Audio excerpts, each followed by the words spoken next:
એક માહિતી પણ સામે આવી રહી છે કે ગુમા વિસ્તારમાં વિભૂષા બંગલા રોડ પર અક્ષર લક્ઝુરિયા ફ્લેટમાં રીટાબેન સોલંકી તેમના પુત્ર સાથે રહે છે। 8 જૂનના રોજ વહેલી સવારે 3 વાગ્યાની આજુબાજુ અવાજ આવતો હોવાથી કહી પોતે જાગી ગયા અને જોતા તેમના ફ્લેટ 403 નંબરમાં રહેતા મહાવીરસિંહ અને તેની સાથેના 2 વ્યક્તિ ઊભા હતા અને મહાવીરસિંહે કહ્યું કે માસી બહાર આવો, જેથી દરવાજો ખોલતા તેમણે કહ્યું કે તમારો છોકરો એ મારી ગર્લફ્રેન્ડનો નંબર અને તેનું નામ કેમ માગે છે। આવું કહી અને ગાળાગાળી થવા લાગી અને જોતા જ રીટાબેનનો પુત્ર ત્યાં ઊભો હતો ત્યારે તેને પકડીને બહાર લઈ ગયા હતા।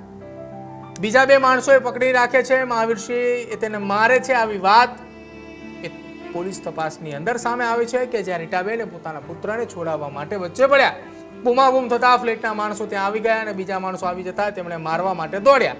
ત્યારે બધા જ ફ્લેટની નીચે ઉતરી ગયા અને 112 નંબર પર ફોન કરતા પોલીસે સાયરન વગાડતી ગાડીએ ત્યાં પહોંચી।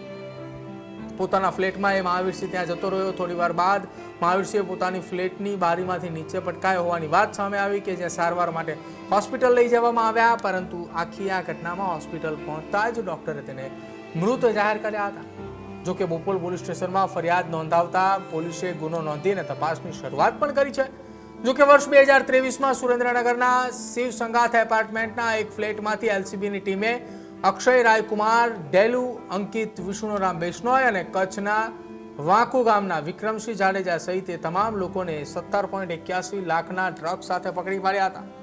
તપાસ કરનાર એસઓજી પીઆઈ એસએન જાડેજા અને તેમની ટીમે કડક પૂછપરછ કરી ત્યારે આખો મામલો આંતરરાજ્ય ડ્રગ્સનો કૌભાંડ ફૂટ્યો હતો। પકડાયેલા રાજસ્થાની શખ્સોએ આ ફ્લેટ મહાવીરસિંહ સિંધવે જ પોતાના મિત્ર મારફતે ભાડે અપાવ્યો હોવાની વાત સામે આવી હતી અને તપાસમાં એવી આશંકા અને કડીઓ પણ હતી કે મહાવીરસિંહ એ ચુડાના ચોકડી ગામે બેઠા બેઠા કુખ્યાત લોરેન્સ બિશ્નોઈ ગેંગના માણસોને ડ્રગ્સ સપ્લાય કરતા હતા, જેના કારણે સુરેન્દ્રનગર એલસીબીએ તેની અટકાયત પણ કરી હતી। આ ઉપરાંત વર્ષ 2023માં જ ચોકડી ગામના મહાવીરસિંહ સામે હથિયાર બતાવીને ધોળા દિવસે લૂંટ ચલાવી હોવાની પણ ફરિયાદ નોંધાઈ હતી।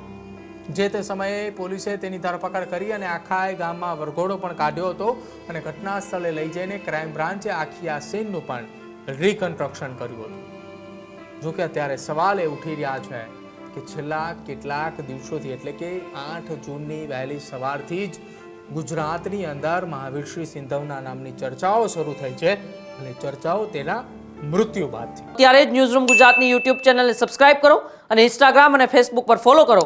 અપડેટ રહો, સત્યની સાથે રહો।